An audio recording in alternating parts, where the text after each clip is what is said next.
সুচিকিৎসা নিশ্চিত ও পুনর্বাসন সহ বিভিন্ন দাবিতে প্রধান উপদেষ্টার বাসভবনের সামনে অবস্থান নিয়েছেন জুলাই আন্দোলনে আহতরা। এই মুহূর্তে বোঝানোর চেষ্টা করছেন বৈষম্য বিরোধী ছাত্র আন্দোলনের সমন্বয়ক হাসনাত আব্দুল্লাহ। আমরা সরাসরি চলে যাচ্ছি সেখানে। এখানে যে 7 দফা দাবি আছে, এই 7 দফার প্রত্যেকটা দফার জন্যই একটা কথা উল্লেখ করব, খালি এই 7 দফা আহতদের এবং নিহত পরিবারের জন্য না, এই 7 দফার সাথে যদি আরও 10 দফা আপনারা লাগান, আমার মনে হয় রাষ্ট্র সংস্কারের সবথেকে বড় উল্লেখযোগ্য ইতিহাস থাকবে। 24-এর যোদ্ধারা বাংলাদেশ ফ্যাসিস্ট মুক্ত করার পরে এমন কিছু আইন করে দিয়ে গেছে, পরবর্তীতে কোনো সরকার এসেই নতুন করে ফ্যাসিস্ট তৈরি করার লক্ষ্যে আগাতে পারবে। আপনার কাছে অনুরোধ রাখলাম, এরপরে যদি আপনার মনে হয় যে আহতরা আজ 2 দিন ধরে ঘুরছে পথে পথে অনৈতিক দাবি নিয়ে বা কারোর কান ভাঙনিতে যদি মনে করেন, আমি কালকে 4টায় যাইনি।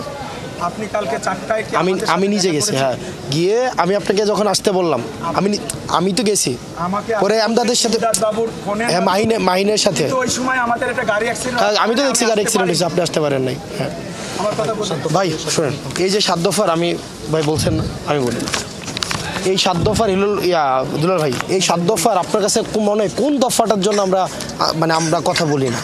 কোন দফাটার জন্য কথা বলেন নাই? আমি এই কথা বলবো না, আমি রাষ্ট্রযন্ত্র ভাই 7 দফার কোন দফা হয় না এটা বলছেন?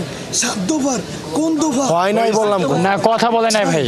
7 দফা দাবি না, মানে কোন দফা নিয়ে আপনারা বলেন নাই কথাটা বলছেন?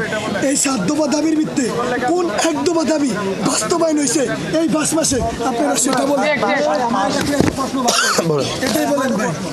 ওই রিপোর্টটাকে এটা ছিল যে 136টা আন্দোলন সফল হয়েছে, এটা নাকি এটা ছিল ঢাকা শহরে? দেখেন, একটা পুরা সময়টা গতকাল 4টার দিকে আমি ওখানে গেছি।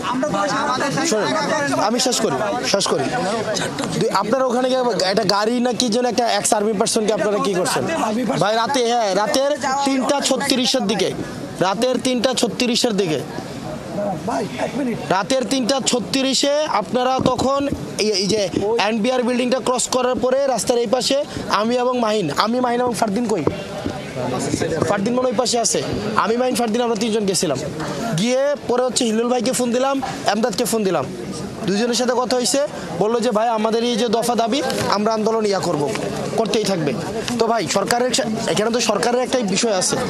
এখানে দেখেন কালকে আমাকে বললো যে ওই দিন একটা আন্দোলন করলে এক লোক, উনি বিভিন্ন জায়গার মধ্যে গিয়ে মিটিং করলো, ওনাকে 50 লাখ টাকা দিতে হবে।